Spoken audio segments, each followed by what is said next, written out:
Hello everyone, I hope all are doing good. So in this video, this video is a continuation of module 3.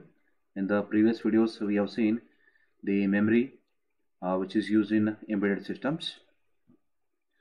Then coming to this video lecture, in this video lecture we'll study about the sensors, actuators, then LED 7 segment LED display, then stepper motor here. So coming to the first topic, that is sensors and actuators. So what is meant by sensor? A sensor is a transducer device that detects and responds to some type of input from the physical environment. And the specific input could be light, heat, motion, moisture, pressure, or any one of the great number of other environmental phenomena here. So the changes in system environment or variables are detected by the sensors connected to the input port of the embedded system here. Now we'll see some of the examples where exactly the sensors are used here. So in the first example, the sensors which are used in a pedometer. So this sensor is called as an accelerometer sensor. So this sensor which counts the steps for pedometer, as you can see in the picture. So this is the accelerometer sensor which is used in the pedometer functionality. So this accelerometer sensor which counts the steps for the pedometer here. Now another example, the sensor which is used in the smart watch devices here. So these sensors are used in smart watch devices to measure the high intensity, and that sensor is called as an ambient light sensor here. So smart watches uses ambient light sensors to detect the surrounding light intensity and uses an electrical or electronic actuators circuit to adjust the screen brightness. Now coming to the actuator, an actuator is a transducer device. It can be mechanical or electrical, which converts signals to corresponding physical action. So the action will be in the motion here. And actuators act as an output device. So usually these actuators are connected to the output pin of the embedded systems here. If suppose the embedded system is designed for any controlling purpose here, the system will produce some changes in the controlling variables to bring the controlled variable to the desired value, and this can be achieved through the actuators here. So actuators which is connected to the output port of the embedded systems here. So for example, as we have seen in the previous example, the smart watches uses an ambient light sensors here. So these ambient light sensors will detect the surrounding light intensity here. Okay, and also it uses an electrical or electronic actuator circuit which adjusts the screen brightness according to the ambient light sensors data here. Now we'll see one scenario. In this scenario, suppose consider the house catches in a fire here, and we'll see the sensors and actuators will play an important role in this embedded system here. So these embedded systems which are used in home automation. Now considering a scenario that the home or a house which catches the fire here. So it uses the temperature sensors and the actuator here. So temperature sensor which detects the heat, okay, and after detecting the heat from the sensor will be sent to the actuator, and actuator which sends the detected signals to the control center here. So this control center sends the command to the sprinkler, and the sprinkler turns on and put off the flame here. So this is how the sensor and the actuator will play an important role in the embedded systems here. Now going to the difference between the sensors and actuators. A sensor is an input device. An actuator is an output device here. So usually the sensors are connected to the input port of an embedded system, and actuators are connected to the output port of an embedded system here. And a sensor which converts a physical parameter to an electrical output, and an actuator which converts an electrical signal received by the sensors to a physical output here. And a sensor is a device that detects events or changes in the environment and send the information to the another electronic device here. And an actuator is a component of a machine that is responsible for moving and controlling mechanisms here. And a sensor which helps to monitor the changes in the environment, and an actuator helps to control the environment or physical changes here. Now coming to LED, that is a light emitting diode. LED is an important output device for visual indication in any embedded systems here. LED can be used as an indicator for the status of various signals or situations. For example, LEDs are used in handheld embedded devices, which indicates the presence of power conditions like device on, battery low, or charging of battery here. A light emitting diode is a PN junction diode, and it contains an anode and a cathode here. So for proper functioning of LED, the anode should be connected to the positive terminal of the supply voltage, and the cathode should be connected to the negative terminal of supply voltage here. So this figure shows the ideal LED interface circuit shown in the figure, and this is the anode and this is the cathode. A resistor is used in the series between the power supply and the LED to limit the current through the LED here. Now, LEDs can be interfaced to the port pin of a processor or a controller in two ways. The first way is the anode is directly connected to the port pin of the processor or controller, and the port pin drives the LED here. The port pin is at the logic 1, that is logic high here.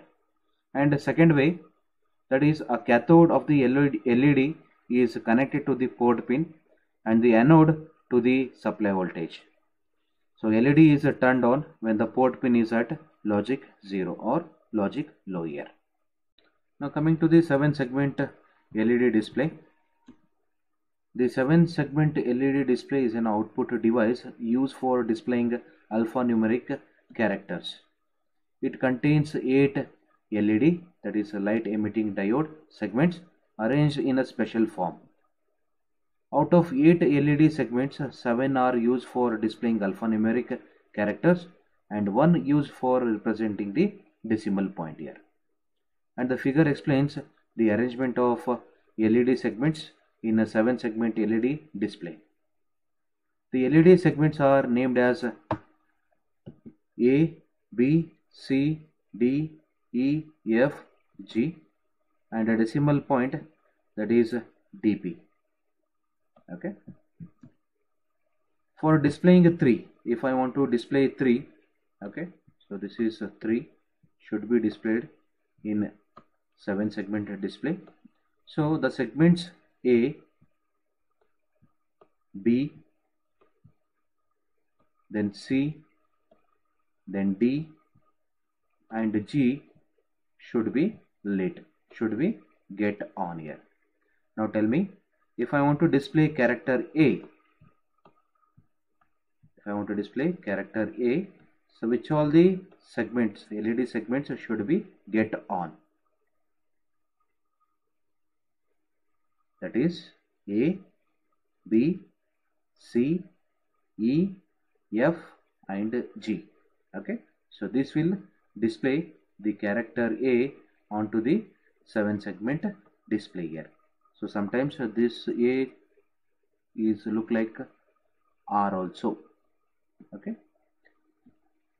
Now the 7-segment LED displays are available in 2 different configurations, namely a common anode and a common cathode. In a common anode configuration, the anodes of the 8 segments are connected commonly, and in a common cathode configuration, 8 LED segments are shared a common cathode line here. Now we will consider one example, that is a optocoupler. Optocoupler is a solid state device to isolate 2 parts of a circuit here. And optocoupler combines an LED and a photo transistor in a single package here. In electronic circuits, an optocoupler is used for suppressing interference in data communication, circuit isolation, and high voltage suppression, simultaneous suppression, and signal intensification, etc. And optocouplers can be used in either input circuits or the output circuits here. The following figure shows or illustrates the usage of optocoupler in input circuit and output circuit of embedded system with the microcontroller as the system core here. So this optocoupler, that is IC-MC-T2M. So here optocoupler IC-MC-T2M is used as a input circuit and the output circuit of an embedded system with the microcontroller as the system core. The microcontroller is used as a AT89C51. So optocoupler is available as ICs for different semiconductor manufacturers. The MCT2M IC from a Fairchild Semiconductor is an example for optocoupler IC here. Now coming to the last part of this video, that is the stepper motor. A stepper motor is an electromechanical device which generates a discrete displacement, that is motion, in a response to the DC electrical signals here. A stepper motor produces a discrete rotations, it may be in the clockwise or anti-clockwise, in a response to the DC voltage applied to it.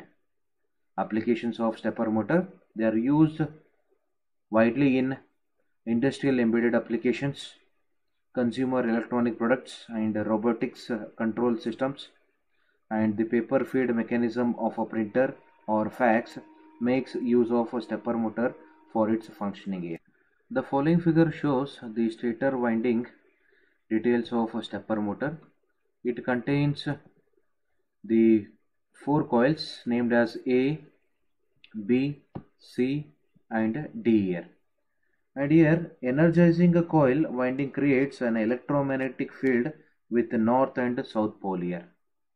Okay, and the stator carries the magnetic field, and the magnetic field can be altered by sequentially energizing or stepping the stator coil, which generates the rotation motion here.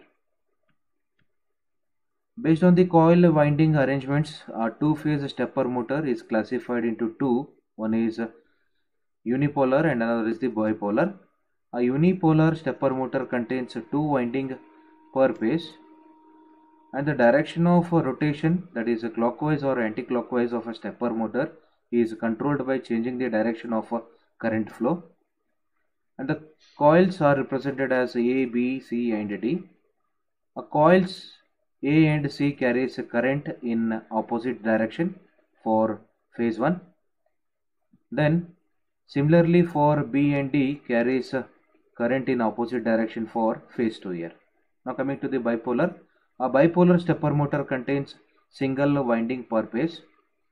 For reversing the motor rotation, the current flow through the windings is reversed dynamically, and it requires a complex circuit for current flow in reversal order here. The stepping of a stepper motor can be implemented in different ways by changing the sequence of activation of a stepper or stator windings here.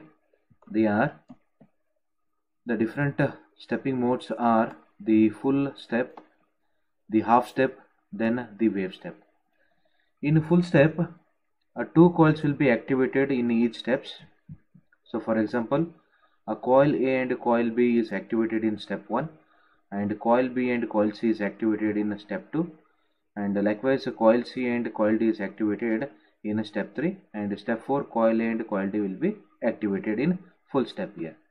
Now coming to the wave step, 1 coil is activated in each step, that is coil A is activated in step 1, likewise coil B, coil C in the respective steps here. And half step is a combination of a full step and a wave step here. Okay, so we'll see this working of the stepper motor with the other video. Okay, Stepper motor is a brushless DC motor that rotates in steps. This is very useful because it can be precisely positioned without any feedback sensor, which represents an open loop controller. The stepper motor consists of a rotor that is generally a permanent magnet, and it is surrounded by the windings of the stator. As we activate the windings step by step in a particular order and let current flow through them, they will magnetize the stator and make electromagnetic poles, respectively, that will cause propulsion to the motor.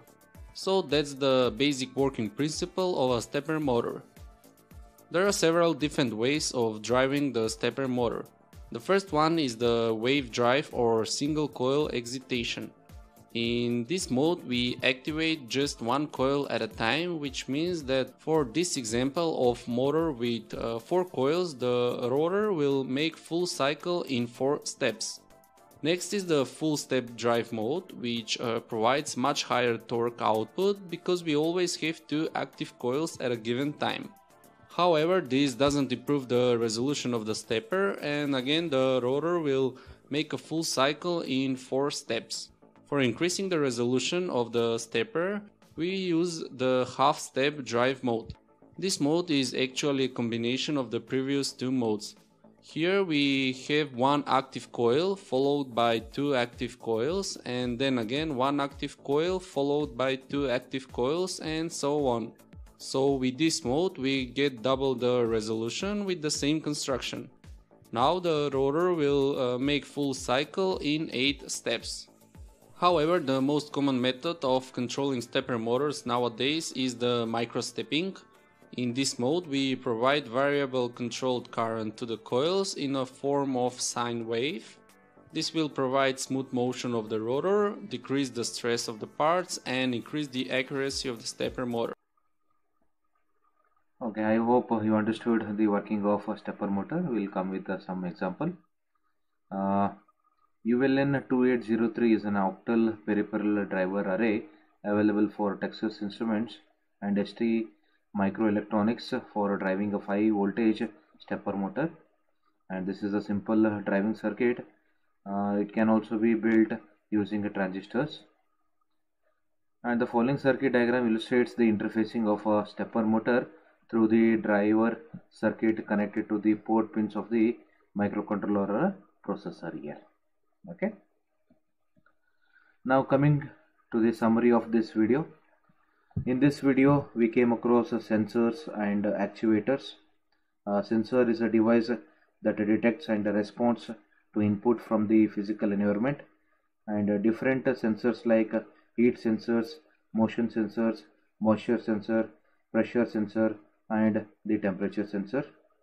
And actuator is a device which converts signals to the corresponding physical action. Then we came across LED. LED is an output device used as an indicator for the status of various signals or situations. And we came across a 7-segment LED display. And lastly, the stepper motor. A stepper motor is an electromechanical device which generates motion in response to the DC electrical signals here. Thank you for watching this video. Any doubts, any clarification, please post your comments in discussion forum in Moodle. Okay, stay home, stay safe,